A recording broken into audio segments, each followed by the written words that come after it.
We are very privileged and honored to have Dr. Ng Pak Tee today to be delivering this lecture and speaking with us all. So for those who have not yet been acquainted or who don't know too much about Dr. Ng Pak Tee, I'll just give a brief introduction and we'll hand it over to Pak Tee to deliver the lecture. So Dr. Ng Pak Tee is a Singaporean educator who is deeply involved in the development of school leaders. He was a mathematics teacher and a Ministry of Education officer before joining the National Institute of Education, Nanyang Technological University in Singapore as an academic. At the NIE, Dr. Ng has previously served as Associate Dean of Leadership Learning and head of the Policy and Leadership Studies academic group. His main work is in educational change, policy, and leadership. He has delivered numerous speeches globally, such as the Google Global Education Symposium in Silicon Valley and the International Baccalaureate Global Conference in New Orleans. Dr. Ng is currently a member of Scotland's International Council of Education Advisors and a life member of Clare Hall, University of Cambridge. He considers it a privilege to be able to educate students who are educational leaders themselves and who build others through their leadership, work, and lives. So thank you very much, and may I hand it over to Dr. Ng Pak Tee for the lecture. Thank you very much, Andrew.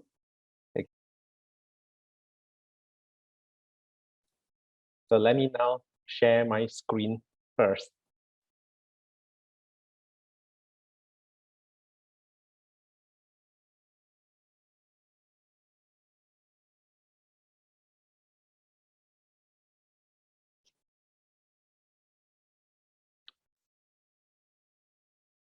So hello, everyone.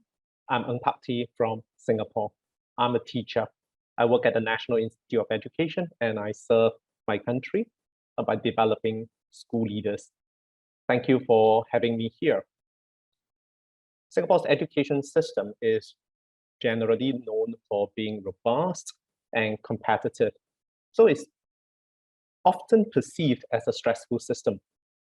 Actually, many systems in Southeast Asia are perceived as such. So I'll address how Singapore responds to the issue of student and teacher well-being. Later, as you will hear, my main point is that while there are direct student and teacher well-being efforts, the direction Singapore is taking is to pursue a holistic education paradigm in which education is engaging, joyful, meaningful, and values-based. Such a paradigm interprets the notion of student well-being more holistically. It aims to develop a generation of young people whose beings are and will continue to be well. And for teacher well-being, it is about having a meaningful job, a respected role in the society, and supported to do their job well. Now, well-being is, of course, a very broad concept encompassing many different aspects. So I will only limit myself to a few brief aspects. Also, in this talk, I will generally start with student well-being and then extend the discussion to teachers. So let's start with student well-being. Actually, paradoxically, although Singapore appears to be an academic pressure cooker, it has also been recognized as a very good place for raising children. For example, Singapore has been ranked the top country in the world for children, according to this global childhood report by a non-governmental organization called Save the Children. Now, 99.9% of children at primary and secondary school age attend school, the highest rate in the world. Singapore invests heavily in education and healthcare, creating a nurturing environment for children. And actually, Singapore schools have always cared about student well-being. Pastoral care and physical education has been part of the staple diet for many years. As for teacher well-being, now Singapore teachers will tell you that teaching is hard and they are drained. That is true.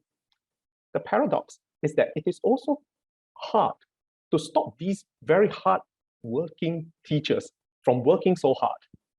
Despite the challenges of the pandemic, Education carries on in Singapore precisely because we have a dedicated teaching force that rose to the occasion. So as a teacher educator, I love the teachers we have in Singapore. Now in OECD Teaching and Learning International Survey, OECD TELIS, in 2018, now Singapore teachers reported working longer hours, which is about 46 weeks per week, okay, compared with their peers in other OECD countries. Now the OECD average was 39 hours per week. Actually, many teachers in Singapore will say that it feels a lot longer than 46 hours per week. However, the situation has actually improved since TELIS in 2013. It was 48 hours per week in 2013 and 46 in 2018. Well, we did try to reduce some workload, although the workload is still high compared with the OECD average. But the point is, our teachers work very hard because they care enough. It is even hard to stop some of them from working so hard.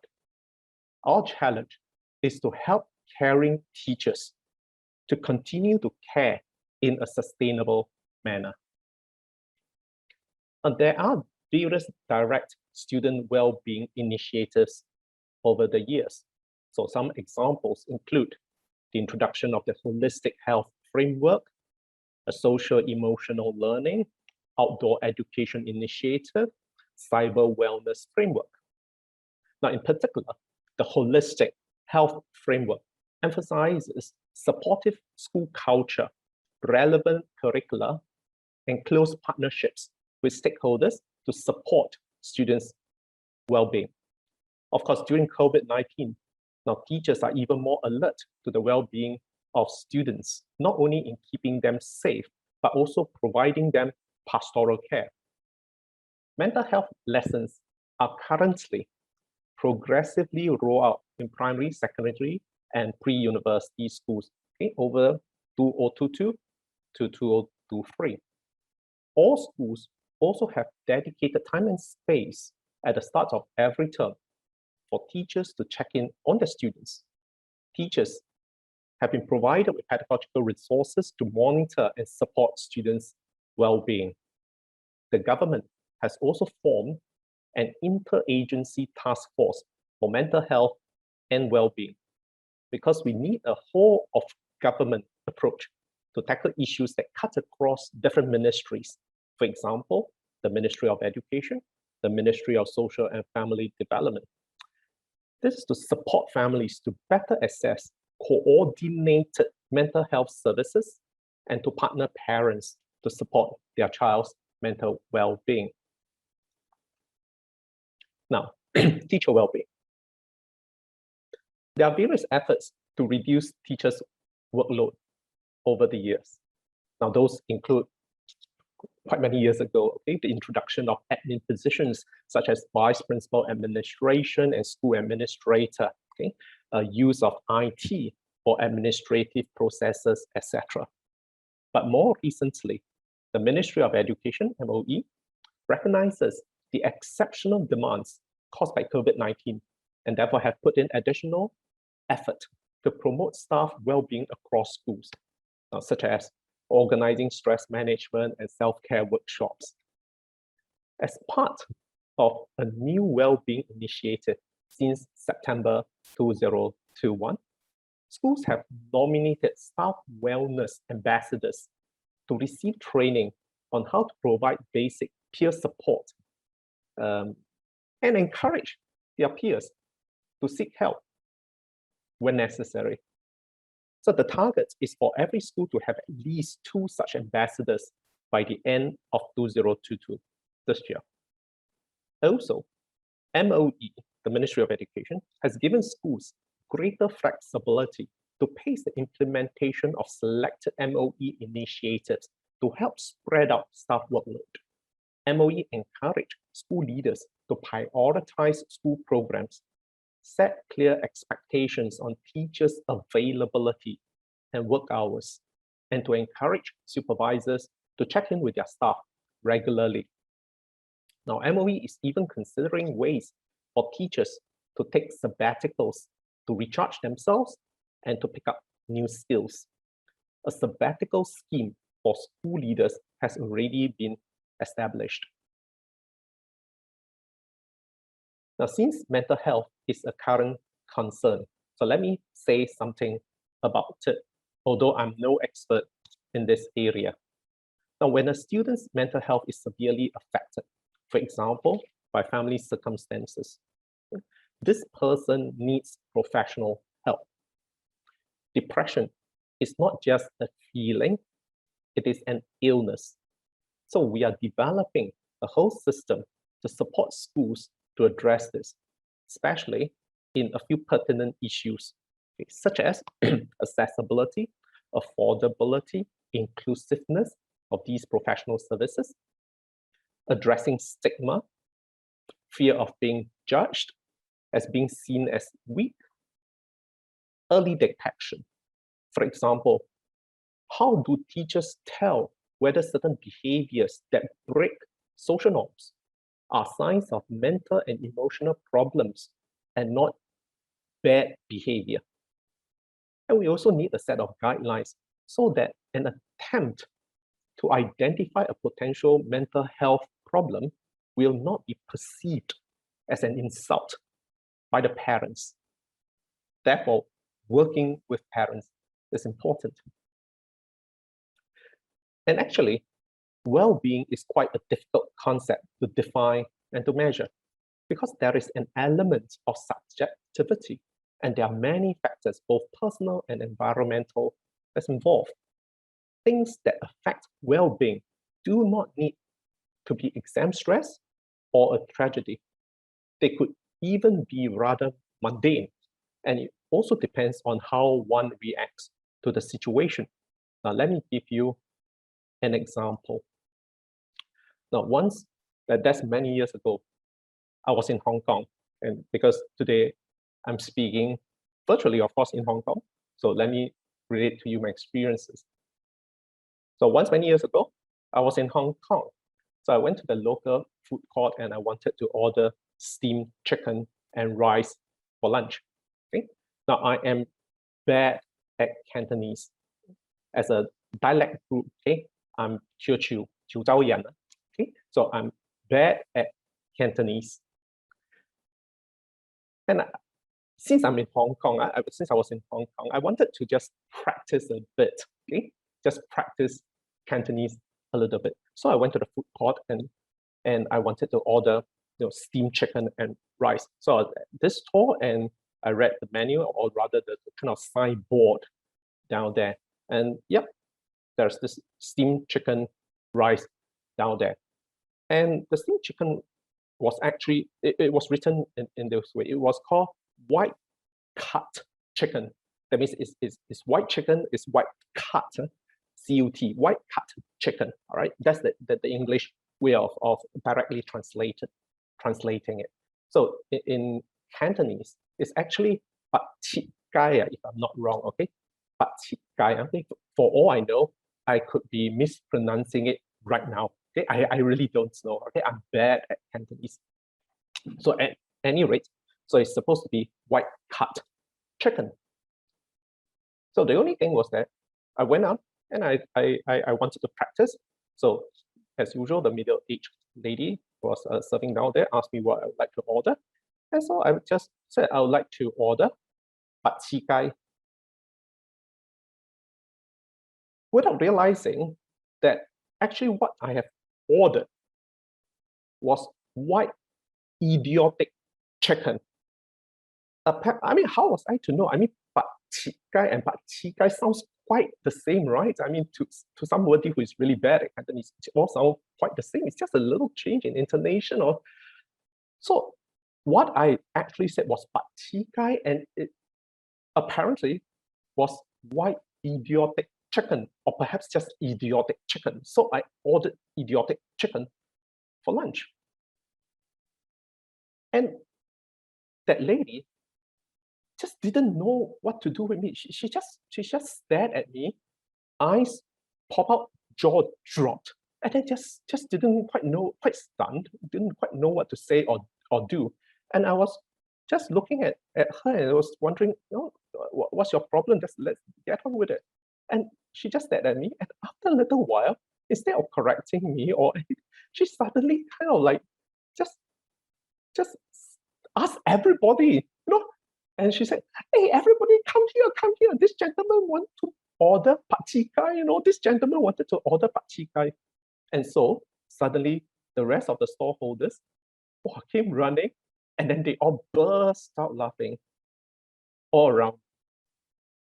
And subsequently, I realized that it's supposed to be Pak Tee Kai or something like that, okay? White cut chicken rather than white idiotic chicken. Now, at that point in time, I tell you, just dig a hole and just let me die there. Just dig the hole and let me die down there, okay? But the point is, if this had happened in a primary school, now chances are that I, as a student, would have been teased by friends and called Pak Tee Kai, white idiotic chicken, for the rest of my days in school. But you see, the children who are making fun of me may not actually feel that this is a form of bullying. They are just playing, kids being kids, okay? And there's nothing too malicious, and it's just funny. But the emotions of the child in question has been hurt, and the learning motivation for the language has been dampened. And worse, sometimes the child may feel too embarrassed, and the desire to go to school decreases. Therefore, the issue is not just about healing the child from embarrassment. It is also about kind of educating the rest of the children. But on the other hand, if the child in question has learned to laugh it off, then the self-esteem is undamaged. And indeed, the kid will grow more resilient going into the adult world. Now, this is where social emotional learning comes in. Therefore, well-being is a complex, multifaceted issue, which tells us that it cannot be addressed in a simple clinical manner. And I think we also need to have an understanding, okay, of who we meant by vulnerable students. COVID has thrown into stark relief issues of wealth and digital divide, the haves and have-nots. Now, we should address those issues, and indeed we are doing so as a country. But a student who is vulnerable does not necessarily mean a student from a disadvantaged family. Of course, there could be a greater proportion, but a child from a reasonable family background could also suddenly lose a parent, and that can be traumatic. A child from a rich family can also suffer from a lack of parental love. Therefore, well-being is not just about coming from a disadvantaged background. And well-being can suffer from overdose of good intentions.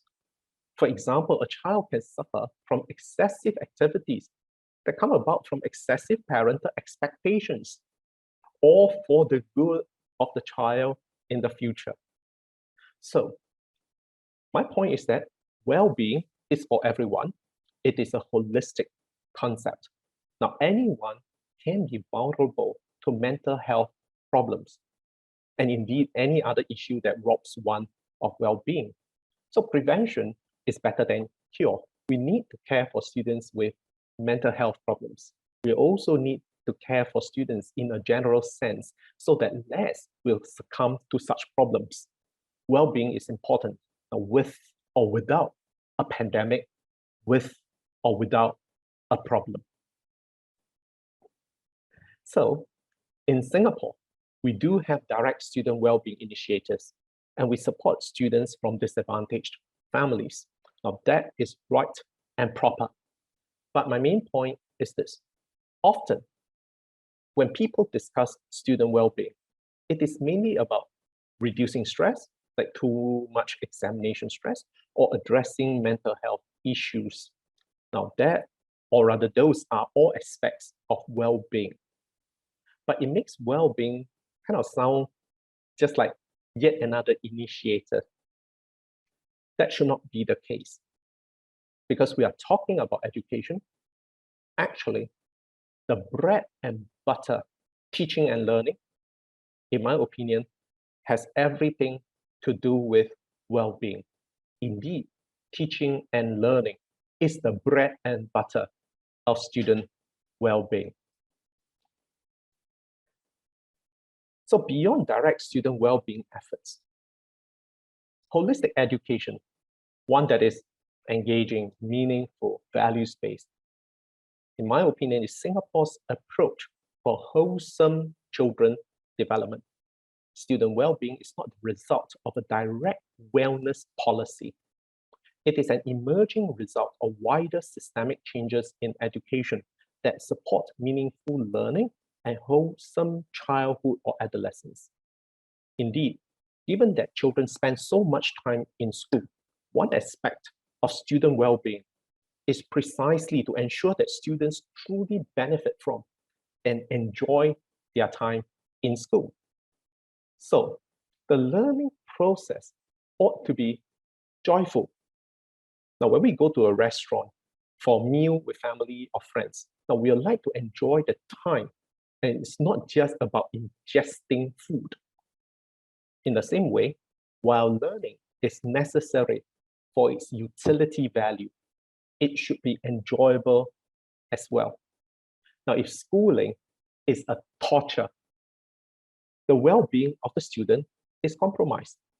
Students spend their time in class, thinking, wondering how they could get out of the class, and usually without much success. But if there is joy in learning, the being of the student is well, and achievement is likely to be enhanced. In other words, quality teaching and learning is part and parcel of both excellence and well-being. Now consider a young person playing a piano. Kind of in our context, young person playing the piano. Now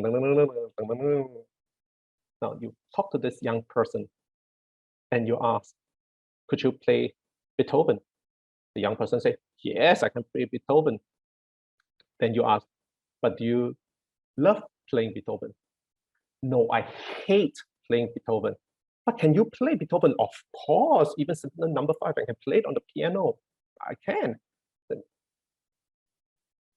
But do you like it? No, I don't. I hate it. But you can do it, of course, because that's my examination piece for my grade 8 or whatever examinations. I just can't wait for my exams to be over. That's all. Do you think that this person actually enjoy the process? Do you think that this person will eventually become a pianist? This person actually hates it.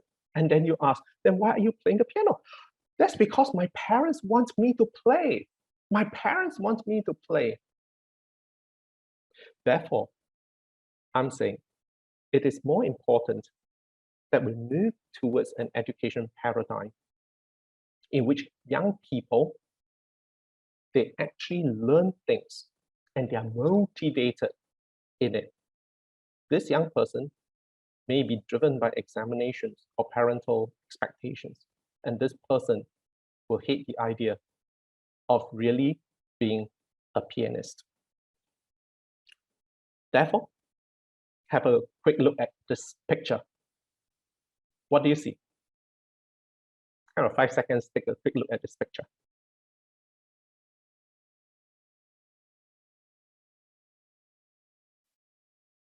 Now, there are people who love wall or rock climbing, even though the sport is tough.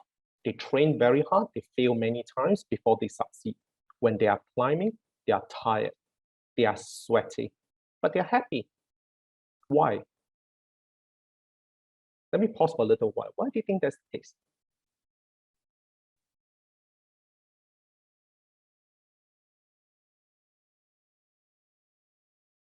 Okay. That's because, at least in my opinion, they love what they are doing. They have an aim. They have a challenge. It is tough, but there is joy because they are doing what they enjoy. They have well-being. Their being is well. They don't want you to make it any easier. For example, build them a lift to take them up. They want to get up there themselves. They are doing something tough, meaningful, but enjoyable. They want to improve their skills and speed. And when they reach the top, they feel the satisfaction. They feel successful. And you can say the same for the people who enjoy cooking, who rather spend the time cooking than to eat out, or the pianists who spend hours on the piano. They are all doing different things, but they are happy, they are satisfied, they are engaged. They want to do well and do better. Their being is well. Let me now zoom out. What do you see? A few seconds. Take a look at this picture. What do you see?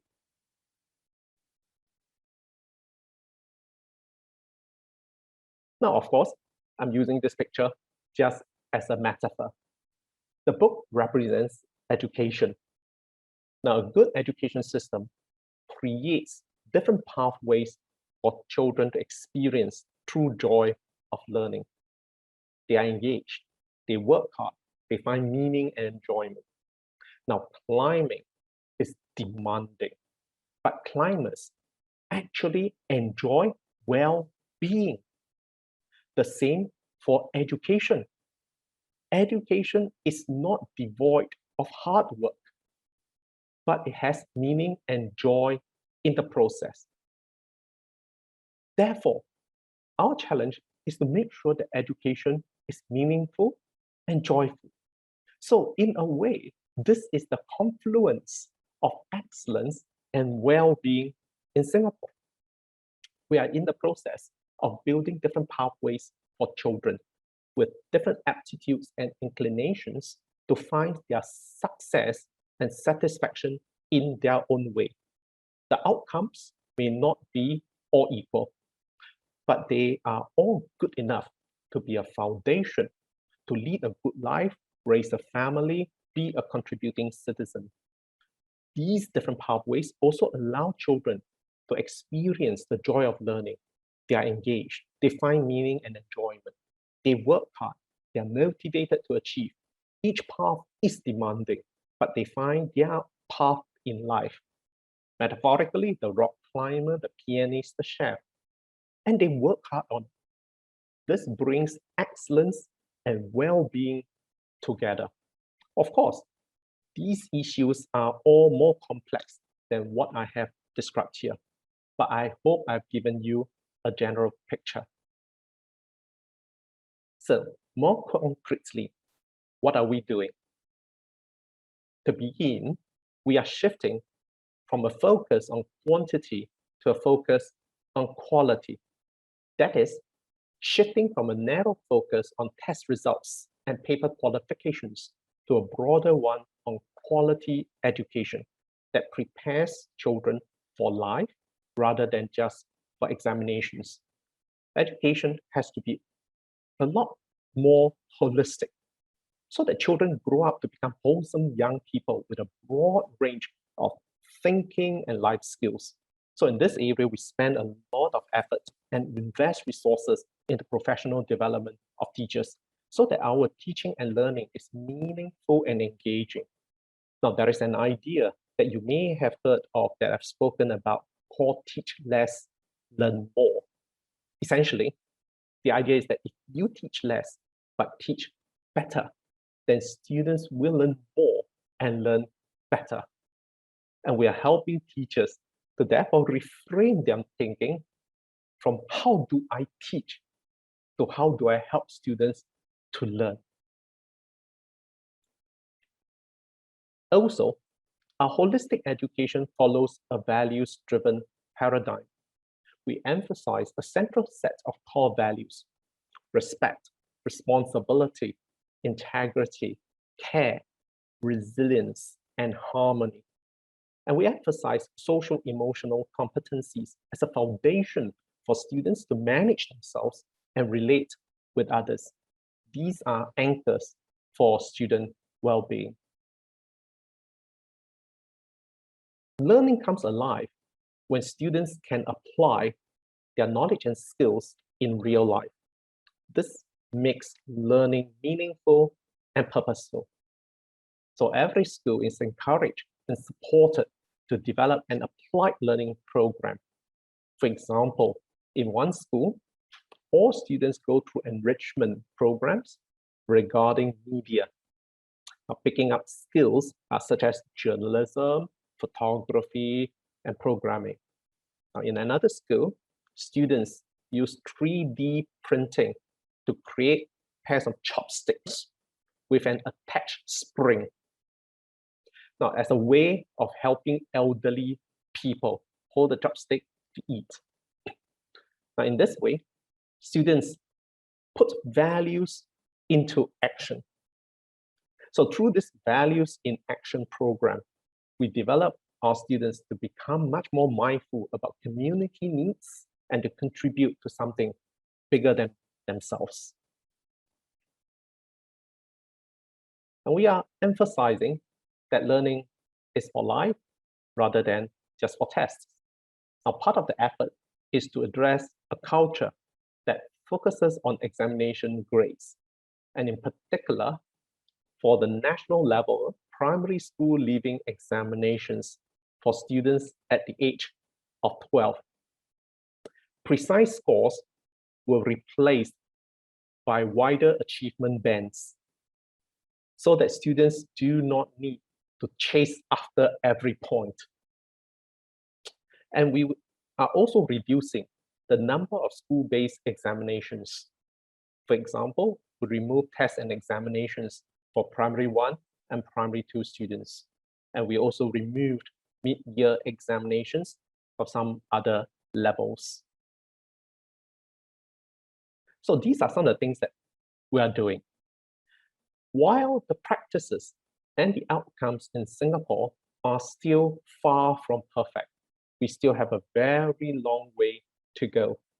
The Singapore experience suggests that the more we focus on holistic education, rather than interpreting student well-being kind of too narrowly, the more wellness students may actually and eventually experience.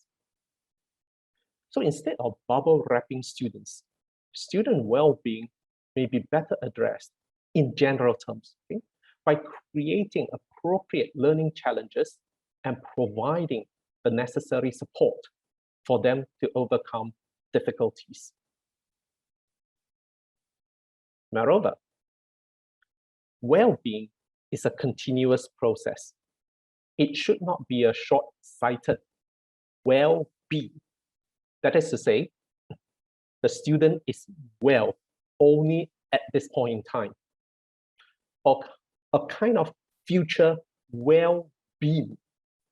The student has been well as a child, but is no longer well as an adult.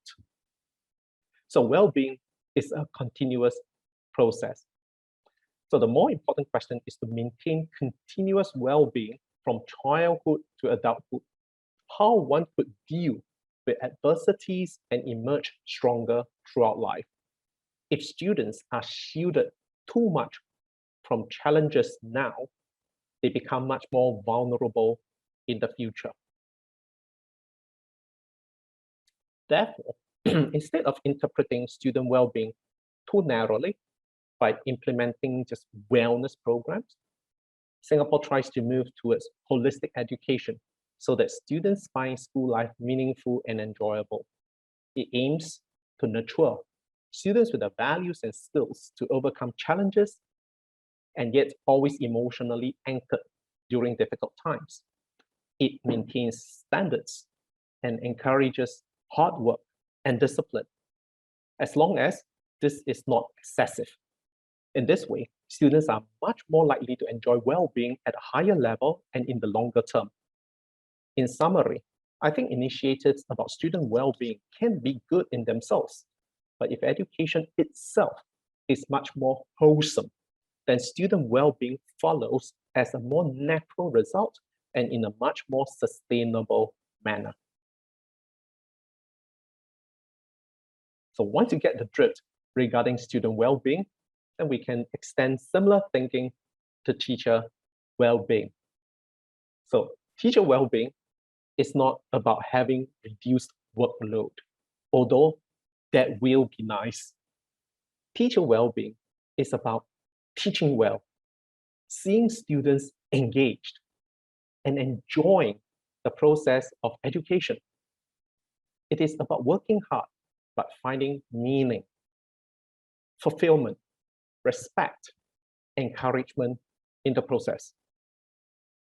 When we are supported to teach and we see our students, their eyes light up during our lessons, education is about the best thing in the world. Now, of course, the workload must be manageable, but that comes about not because we, the teachers, do not rise up to new challenges, but that we find better ways of doing things and supporting one another. Therefore, to us in Singapore, our teachers are very important. And so we continue to invest in our teachers. It is therefore heartening that even when our economy has been really hit hard by COVID-19, our teachers will receive more support for professional development in line with the national lifelong learning movement called Skills Future, so that they can better meet the evolving needs of students who they care for. Key learning areas include things like digital technologies, character and citizenship education, assessment, literacy. Now, we take the professional development of teachers very seriously. In OECD TELUS survey, again 2018, now Singapore was identified as one of the few education systems where more than half of the teachers, 54%, with 5 years of experience or less.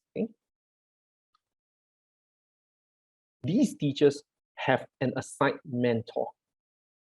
So more than half the teachers with 5 years or less of experience in Singapore, they have an assigned mentor.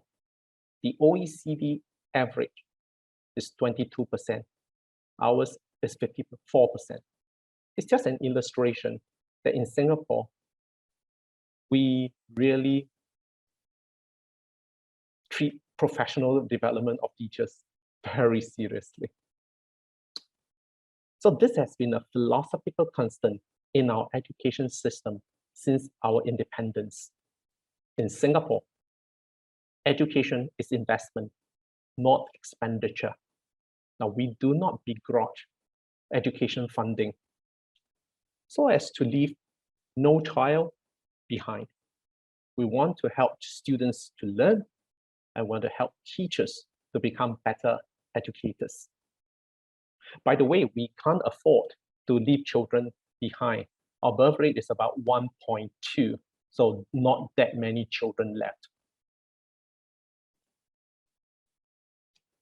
Therefore, to us, schools matter, school leaders matter, teachers matter, students matter.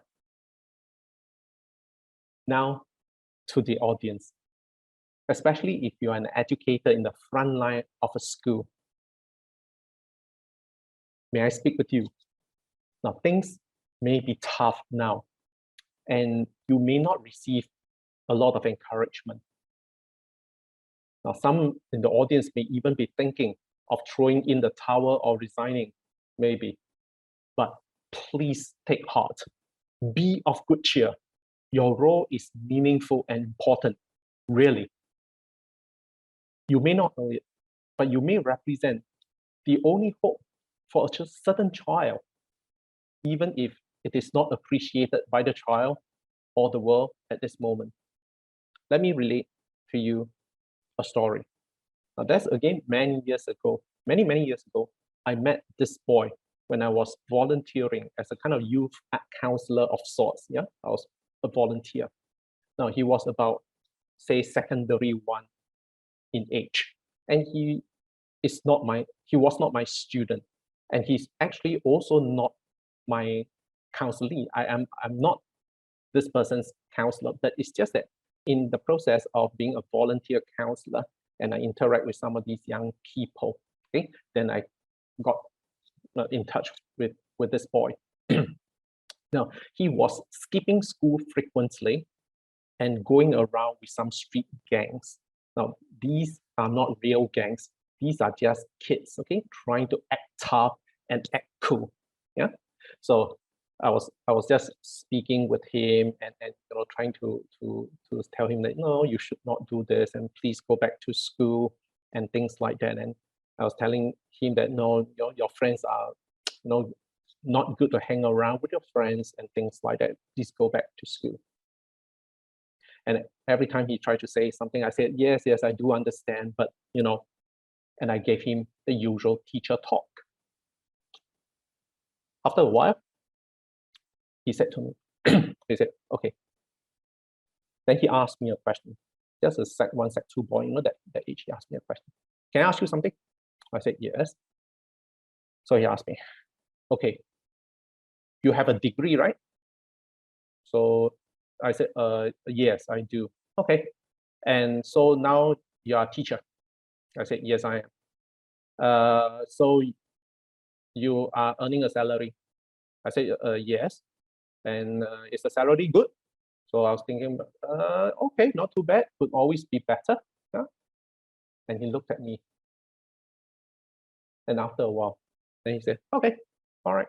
Then he asked me again, you got parents? Actually, sometimes I really wonder what these young people, they're really asking. So I said, okay, yes, of course, I'm standing here. So obviously I must have a parent. Somebody must have given birth to me. So I said, yes. Okay. When you were young, did your parents give you pocket money? I said, yes. I see. Okay, good for you. Then he said straight into my face. He said, do you know who you are? I said, no. What do you mean? So he said to me, you are called. And then this part is probably in Hokkien, and I'll translate, okay? You are called Tat Chek Kia. Understand? If you put it in Cantonese, I suppose it would be Tok Chi Zaya. Yeah? That means you are just somebody who can study, okay? You are called Tat Chek Kia, Tok Chi Zaya. You can study. I'm not, okay? Then he said to me, do you know who you are? I said, no. What do you mean? He said, you are called Ho Mia Kia. Understand? And that probably is in Hokkien. That means he who has the good life. Ho Meng. You are called Ho Mia Kia. He who has the good life. Say you are someone who can study, and you're someone who has a good life. Okay, you got parents who give you pocket money. So he told me, do you know that my father is in jail now, and I do not know where my mother is? For every cent that I spend today, I either earn it, borrowed it, stole it, or rob it. So please do not come and tell me that you can understand my life. And please, I know that my friends are not exactly good, okay? I am not stupid. It's just that I don't feel very welcome in school.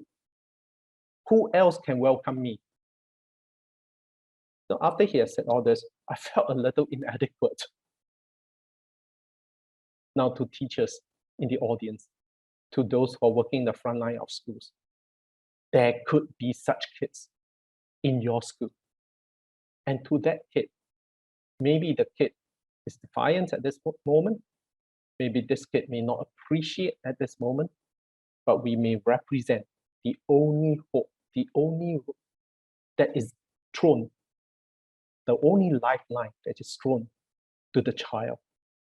So we may represent the only hope for the child, even if it is not appreciated by the child or the world at this time. So teachers, let's just try our best. It is hard, but let us just try our best. Who are we? We are people who bring hope by teaching. We bring hope by caring. Currently, we are still managing COVID-19, and it may stay for a while with us, but COVID-19 should eventually go away. However, Singapore's education system must continue to be the bedrock of its nation-building journey, one that leads hopefully to a more prosperous, gracious, and resilient society. Now, crises have always been a catalyst for change in the past. Singapore has always had the gumption to survive and to reinvent itself. My generation turned out okay because the previous generation went through the hardships to build foundation for us. So having benefited from the sacrifices of the previous generation, this generation shall carry the burden of change triggered by COVID-19 or otherwise for the benefit of the next generation. In Singapore, education is the human enterprise of paying it forward. This is the spirit of education in Singapore. And in Singapore, educators, who are we? Educators are people who plant trees so that others can sit under those trees and no one knows who planted them in the first place. That's who you are. That's who I am. The wellness of the education system depends on the wellness of the heartbeat of educators. So is your teacher heart beating well? But what is the teacher heartbeat? I cannot define it. Therefore, let me end today's sharing by an anecdote. And in telling you this anecdote, let me stop sharing the slide so that I can look at you and you can look straight at me. What is the teacher's heartbeat? Now, I can't define it, so let me tell you this story. Now, again, many years ago, okay? Now, there was a time when I was a teacher, a mathematics teacher in high school, and then subsequently, I was posted to Singapore's Ministry of Education. It's just part of career development, yeah? So I went in to become a policy wing officer. Okay? Now, I'm one of those people, a very teacher type of person. So when I went to the Ministry of Education, okay, after a year, life was so different. Now at the Ministry of Education, I actually learned a lot. I know the job is important and meaningful. But however, I'm that sort of person. Students, if they do not have teachers, they won't die. But teacher, if they don't have students, they die. I belong to that category of teachers. I really miss my students. The life of an MOE officer is called paper go up, paper come down, a man, a man, a man. Paper go up, paper come down, a man, a man, a man. And you sit in meetings and you become very careful with the way that you speak about things, being much more circumspect, okay? And thinking how to put across a point very delicately, etc., etc. This is so different from the life in school, where I really thrive, because life in school is every day on the run, full of life, full of chaos, but it's great because it's always interacting with my students. And so I miss them very much. In fact, I miss being irritated by my students. I mean, seriously speaking, my students, there's nothing malicious, you know. They are just having fun. I miss being irritated by my students even, but it's a lot better to be irritated by people whose designations start with director, right now, yeah? So 1 year into my Ministry of Education job, after about, say, 4 years as a high school mathematics teacher, I was missing my students, my classroom very, very much. And then one day I was on the bus number 74. If you're not from Singapore, obviously bus number 74 doesn't make sense to you. Okay, but basically it is a bus journey and it's about an hour. So at a point, a student came up, sat down beside me. Now, this was a bus 20 something years ago, and the bus was jerking and jerking and jerking, you know.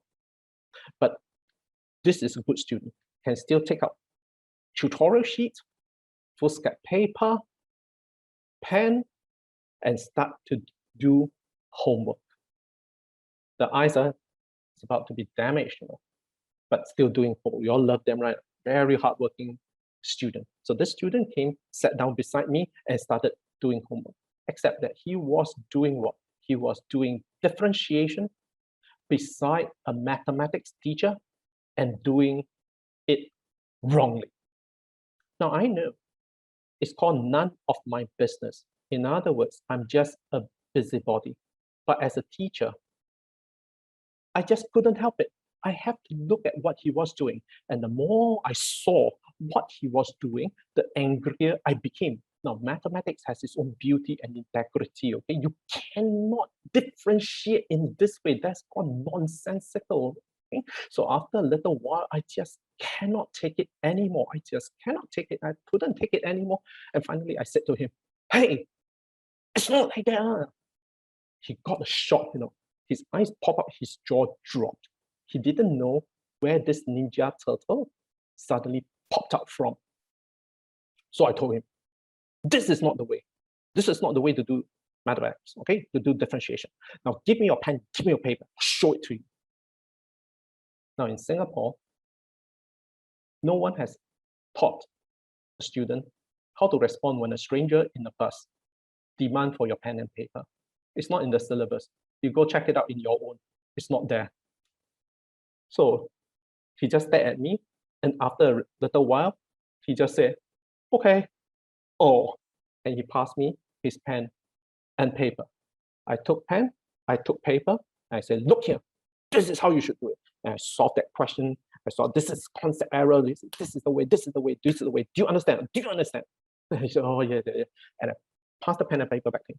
Now follow my method, do it one more time. Now, nobody has taught a Singaporean student how to respond when a stranger in the bus demands that you do mathematics problems using his methodology.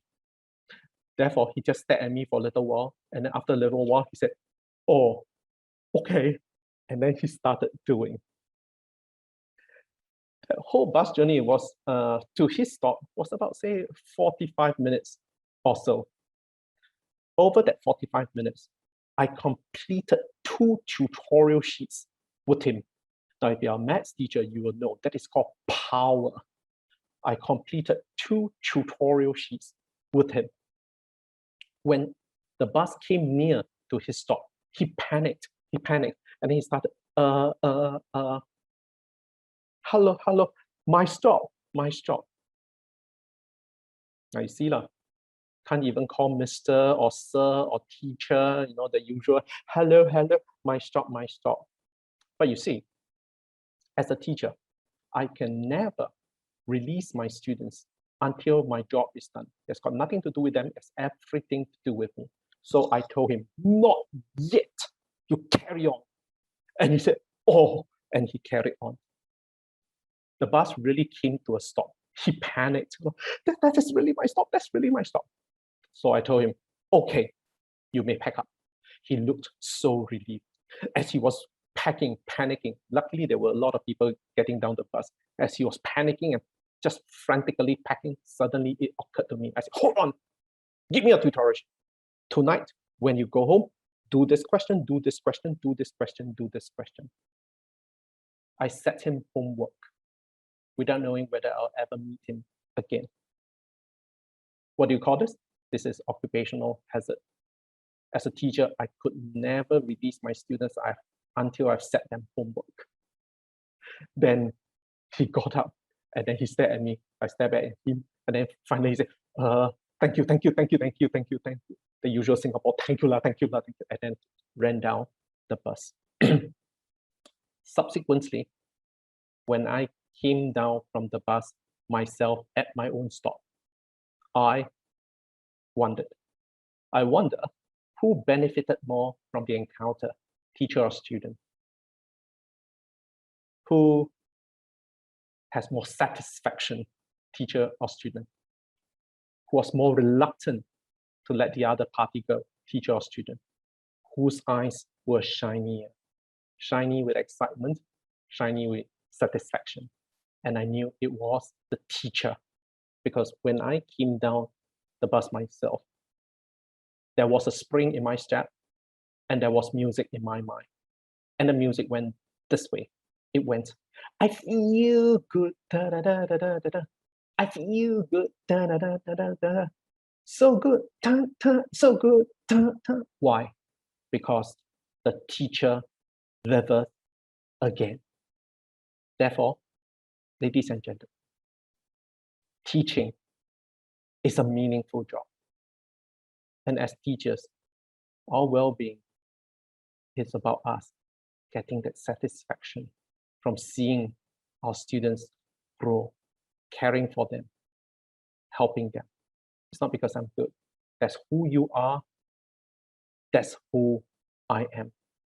Therefore, whether it is on the bus or in the classroom, let us try our best as teachers for the next generation. So thank you very much. Please take good care of yourself.